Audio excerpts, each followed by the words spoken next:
Good morning, Cairns. I'm Jim Rudolph, and it's early where I'm at, and I just wanted to show you how early I was willing to get up for this presentation.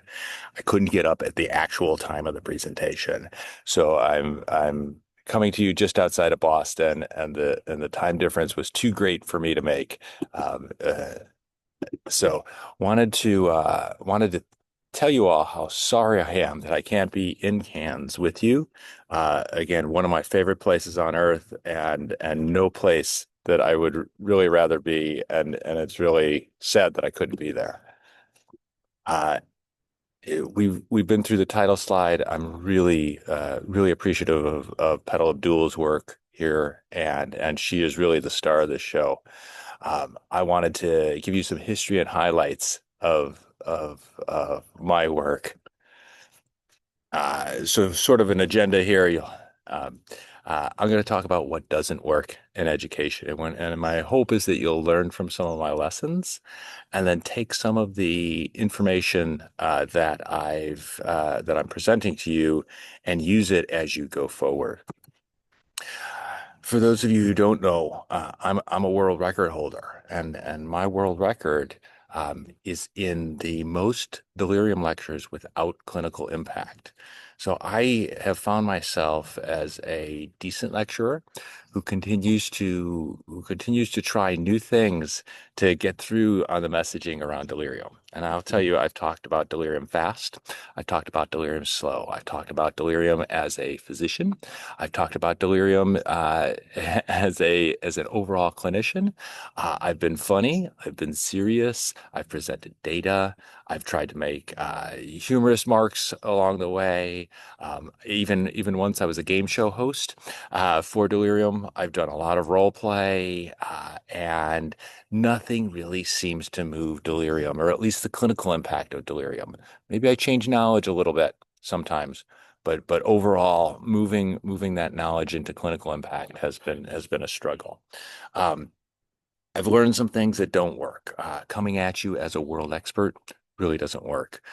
Giving these grand round style lectures where I cover the entirety of delirium doesn't work.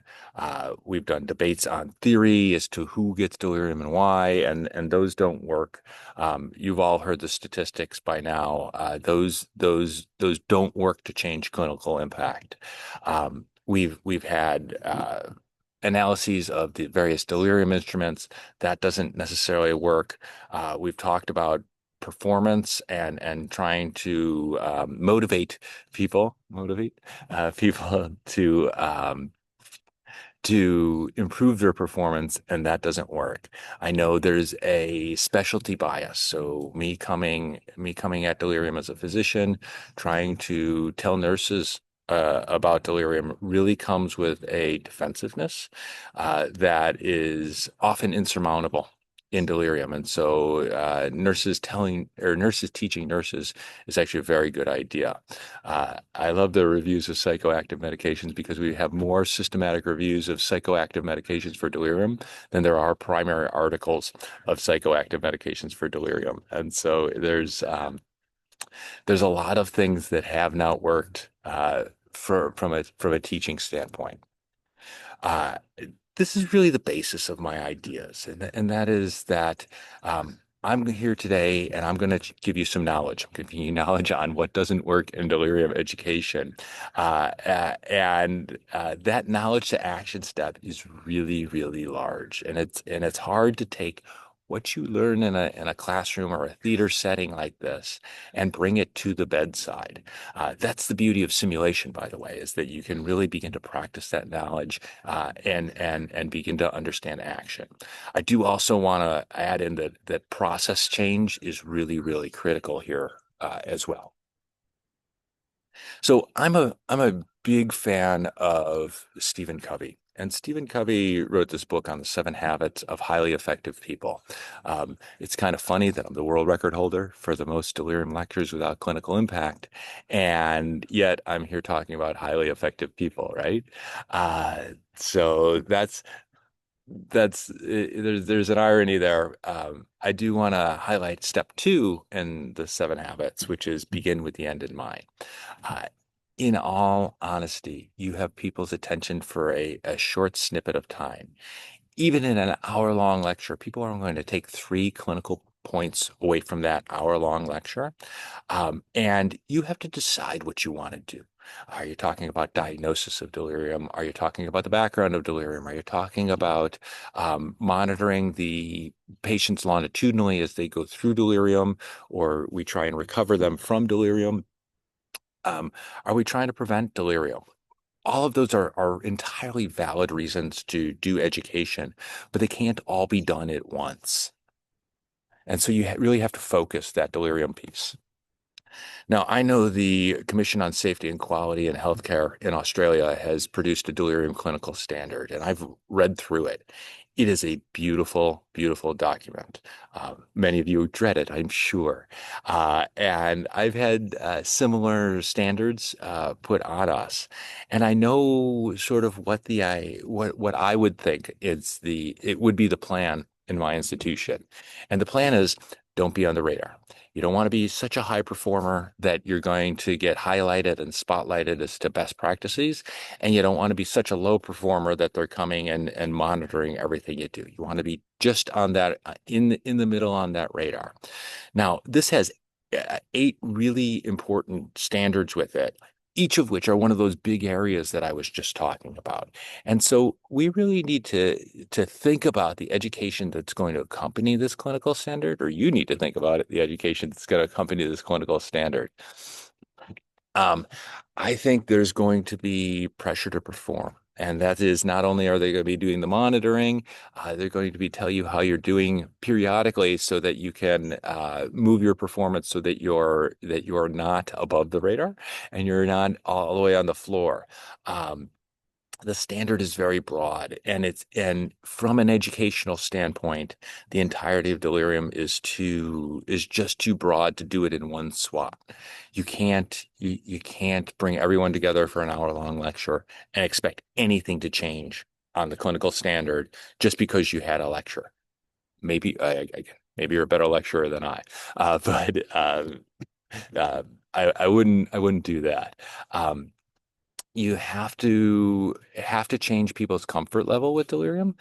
Most people often are afraid of delirium, believe it or not, because it's an unknown and we don't have treatments. And these patients, certainly in the hyperactive variant of delirium, can be fairly dangerous for staff. And so, really have to accompany this standard and education with culture change on and I would do that as an overall improvement in care for older people. Uh, there has to be process change for this. We can't give people the same workload and say, just work harder. Just assess delirium three times a day, implement these prevention measures. People are working hard already. And so we need to think about some of the processes that we have in place that can be modified to accommodate this delirium change. And it fits anywhere on the delirium spectrum and within the standard these fit. Thinking about the processes that we do and how we might be able to change those for delirium. Um, in case you didn't know, I love being under the water, and so here's me with some of my good friends, Bob the shark and Jerry the shark, and Guinevere the shark. I do really wish I was in Cairns right now. I put up the slide to just show that sometimes for the best shot, you gotta take some risks, right? And I'm a failed educator, and all of those lectures that I failed, I continue to learn from, and I continue to try new things. Here I'm getting up at nearly 4 a.m. To talk to you. And it's something that I've never done before. Just trying to make my delirium work stick. I will tell you that pairing education with emotion, with some of that patient suffering that goes on with delirium, with success that healthcare providers can feel from successful delirium prevention, that is a very powerful tool to make delirium stick. Next part.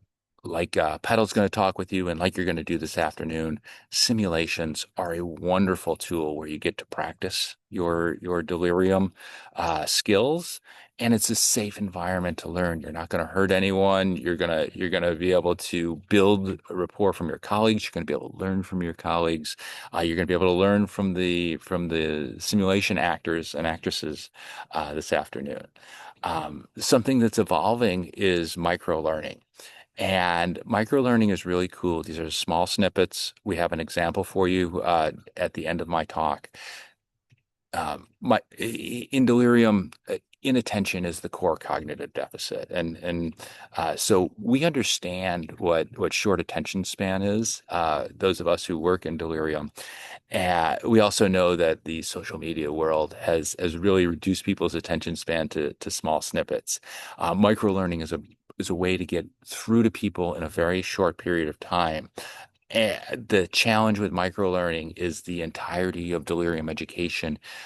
Making sure that people have hit all of the steps along the way is really, really hard.